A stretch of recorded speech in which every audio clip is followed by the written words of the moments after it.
बारे में कुछ हमने प्रॉपर्टीज स्टार्ट की थी, उन्हीं प्रॉपर्टीज को आज हम कंटिन्यू करेंगे। And the next theorem is for a b belongs to G, a b whole inverse is equal to b inverse a inverse. Students, आपको पता है कि जो ए और बी है ये जी का एक मेंबर है and G is group under multiplication. जब जी ग्रुप है इट्स मीन कि उसमें कोलिनियर प्रॉपर्टी सेटिस्फाई होगी, यानी कि ए B is also the element of this group G. अगर जी ग्रुप है तो इसमें अंडर मल्टीप्लिकेशन ए का इन्वर्स ए इन्वर्स होगा और बी का इन्वर्स क्या होगा, बी इन्वर्स होगा। हमने क्या प्रूव करना है कि जब हम इन दोनों को मल्टीप्लाई करें ए बी को, वो भी जी का एक मेंबर होगा, तो हम उसका इन्वर्स कैसे फाइंड आउट करेंगे। इस थ्योरम के अकॉर्डिंग ए बी का इन्वर्स किसके इक्वल आना चाहिए, बी इन्वर्स ए इन्वर्स के। तो इन्वर्स की क्या प्रॉपर्टी होती है, जब आप उसको एलिमेंट से मल्टीप्लाई करें तो आपके पास आइडेंटिटी आना चाहिए, ठीक है। तो अब मैंने क्या प्रूव करना है कि ए बी का जो इन्वर्स है वो बी इन्वर्स ए इन्वर्स, यानी कि जब मैं उसको ए बी से मल्टीप्लाई करूंगी तो मेरे पास क्या आना चाहिए, आइडेंटिटी आना चाहिए, ठीक है। यानी कि अब मैं a b inverse a inverse को मैं आइडेंटिटी के इक्वल प्रूव कर दूंगी तो यहाँ से क्या हो जाएगा, ये हो जाएगा कि हम प्रूव कर देंगे कि ये दोनों एक दूसरे के इन्वर्सेस हैं, ठीक है। अब स्टार्ट करते हैं, ठीक। Let a b into b inverse a inverse is equal to, ठीक है। नेक्स्ट अब देखिए, आपको पता है ये एक एलिमेंट है और बी इनवर्स ए इनवर्स ये नेक्स्ट एलिमेंट है। अच्छा, और जी ग्रुप है और ग्रुप में क्या होता है आपके पास, एसोसिएटिव प्रॉपर्टी होल्ड करती है। एसोसिएटिव प्रॉपर्टी जब इसमें होल्ड करती है तो मैंने इसको लिख लिया एसोसिएटिव प्रॉपर्टी के according a into b b inverse into a inverse, ठीक है।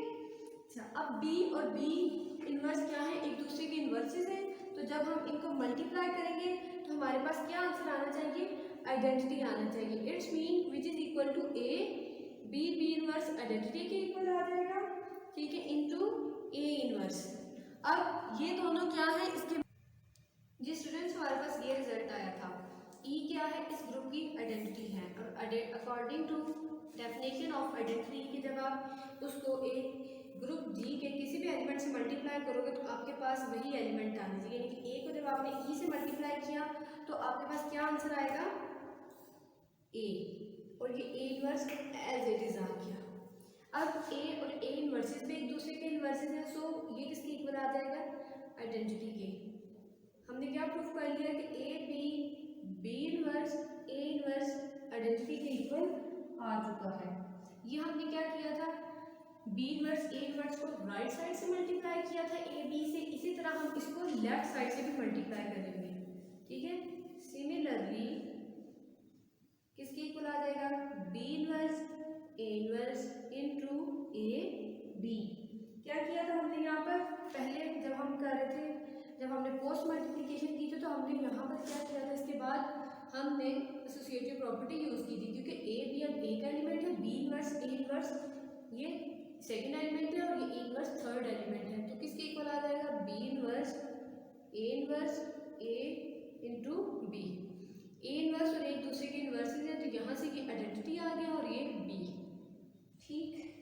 नेक्स्ट देखिए, अब आपके पास B inverse as it is, identity को आपने बी से मल्टीप्लाई किया तो बी, ठीक है, और यहाँ पे क्या आ गया, बी और बी इनवर्स एक दूसरे के इन्वर्सेस है, तो ये किसके इक्वल आ गया, आइडेंटिटी, तो ये आ गया b inverse a inverse into a b. यहाँ पर क्या होगा अब आपके पास, जी स्टूडेंट्स हमारे पास ये लेफ्ट साइड से मल्टीप्लाई करके भी हमारे पास ई आंसर आ गया और राइट साइड से मल्टीप्लाई करके हमारे पास आंसर ई आ गया। इट्स मीन कि ए बी का होल इनवर्स इक्वल होगा बी इनवर्स ए इनवर्स के, ठीक है। और स्टूडेंट्स ये होता है आपके पास रिवर्सल लॉ, हम इसको कहते हैं। अब ये मैंने टू एलिमेंट्स के लिए किया था, आप इनको जनरलाइज भी कर सकते हैं, ठीक है। अभी मैं आपको जनरलाइज भी करके दिखाती हूँ। जी स्टूडेंट्स, जनरली हम क्या करेंगे कि A1 A2 अप टू सॉन AK ये जी के एलिमेंट्स हैं, आपने इनको कैसे जनरलाइज करना है, A1 A2 A3 up to सॉन AK होल इनवर्स किसके इक्वल हो लास्ट एलिमेंट आपने पहले लिखना होता है, यानी कि ए का इन्वर्स, ए के माइनस 1 का inverse up to so on A 2 का इन्वर्स इंटू ए 1 का इन्वर्स। ठीक है, ये मैंने क्या किया है, जो मैंने रिवर्सल लॉ को जनरलाइज्ड फॉर्म में लिखा है। ठीक है, अच्छा जी, नेक्स्ट है अब आपके पास ऑर्डर ऑफ ग्रुप। किसी भी ग्रुप का हम ऑर्डर कैसे फाइंड आउट कर सकते हैं, ऑर्डर ऑफ अ ग्रुप। अच्छा जी स्टूडेंट्स, ऑर्डर ऑफ ग्रुप आपके पास क्या होता है, किसी भी ग्रुप के नंबर ऑफ एलिमेंट्स। ठीक है, लाइक मैं आपको एक एग्जांपल दूं, आप ले लो 1 माइनस 1 आयोटा माइनस आयोटा, ये सेट है, फोर्थ रूट ऑफ यूनिटी है। ठीक है, अब इसके नंबर ऑफ एलिमेंट्स कितने हैं, 1 2 3 एंड 4। इट्स मीन कि इस ग्रुप का ऑर्डर 4 है। ठीक है, सिमिलरली आप 1 ओमेगा और ओमेगा स्क्वायर इसका भी ऑर्डर बता सकते हैं। इसके नंबर ऑफ एलिमेंट्स कितने हैं, 1 2 एंड 3। इट्स मीन कि इस ग्रुप का ऑर्डर 3 है, ये क्यूब रूट ऑफ यूनिटी है। अगर किसी भी ग्रुप का ऑर्डर फाइनाइट होगा, ठीक है, अगर यानी कि अगर किसी भी ग्रुप में उस नंबर ऑफ एलिमेंट्स फाइनाइट होंगे, इट्स मीन कि वो फाइनाइट ग्रुप है। अगर उसके नंबर ऑफ एलिमेंट्स इनफाइनाइट होंगे, उसका ऑर्डर इनफाइनाइट होगा, इट्स मीन कि वो आपके पास इनफाइनाइट ग्रुप है। अभी हमने उस ग्रुप का ऑर्डर डिस्कस किया है। नेक्स्ट हम क्या करेंगे, हम देखेंगे कि किसी भी एलिमेंट का हम ऑर्डर कैसे फाइंड आउट करते हैं, ऑर्डर ऑफ एन एलिमेंट। जी स्टूडेंट्स, अभी हम ये देखते हैं। अच्छा, ऑर्डर ऑफ एन एलिमेंट आपके पास क्या होता है कि आप एक मेंबर ले लो जी का, जी ग्रुप है। ठीक है, अब ए की आपने पावर लेनी है, ए पावर एन, कोई भी पॉजिटिव पावर लेनी है कि यहाँ तक कि आपके पास आंसर आइडेंटिटी आ जाए, यानी कि आपने ए का स्क्वायर फाइंड आउट कर लिया, ए क्यूब फाइंड आउट कर लिया, ए पावर 4 फाइंड आउट कर ली। आपने पावर लेते जाने यहाँ तक कि आपको आंसर आइडेंटिटी मिल जाए उस ग्रुप का। जब आपको जिस पावर पे आपको आंसर आइडेंटिटी मिलेगा, तो जो एन होगा वो आपके पास उस ग्रुप में उस एलिमेंट में, यानी कि वो अगर मैं ए का ऑर्डर फाइंड आउट कर रही हूँ तो वो ए का ऑर्डर होगा। ठीक है, किसी भी ग्रुप के ऑर्डर को हम इस तरह डिनोट करते हैं। ठीक है, this denotes the order of this group. ठीक है, अगर मैं इस जी का ऑर्डर फाइंड आउट कर रही हूँ तो मैं उसको ऐसे लिखूंगी कि इसका ऑर्डर कितना है जी, 4 है। ठीक है, अगर मैं किसी भी एलिमेंट का ऑर्डर फाइंड आउट कर रही हूँ तो वो मैं ऐसे डिनोट करूंगी। ठीक है, अगर ये एन पे ये आपके पास आइडेंटिटी दे रहा है तो मैं order of n is equal to n मैं लिख लूंगी। स्टूडेंट्स, नेक्स्ट थ्योरम है आपके पास कि A is the element of any group G and A inverse का इनवर्स ए की इक्वल आएगा। ठीक है, क्या है आपके पास, ए कोई भी एलिमेंट है जी का और जी ग्रुप है, it's mean A inverse is also the element of this group. According to definition of group, we can write A into A inverse is equal to E.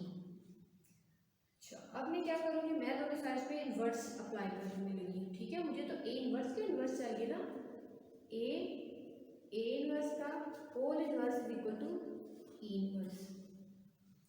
अभी हमने रिवर्सल लॉ पढ़ा है कि A B का whole inverse किसके equal होता है, B inverse a inverse के। मैंने यहाँ से क्या लिख लिया, ए इनवर्स का inverse into a inverse is equal to identity का इनवर्स आइडेंटिटी ही होता है, तो ये आइडेंटिटी आ गया। अब मुझे क्या चाहिए, ए इनवर्स का इनवर्स ए के इक्वल चाहिए, तो ये ए इनवर्स एक्स्ट्रा है, तो मैं राइट साइड से दोनों साइड्स को ए से मल्टीप्लाई कर दूंगी। A inverse into inverse, a inverse into a is equal to e into a inverse का inverse e, a inverse a ये आइडेंटिटी हो गया, और जब आपने ई को ए से मल्टीप्लाई किया तो ये ए के इक्वल आ गया। तो यही हमारा रिजल्ट था। आई होप कि आपको समझ आ गया है। थैंक यू एंड अल्लाह हाफिज़।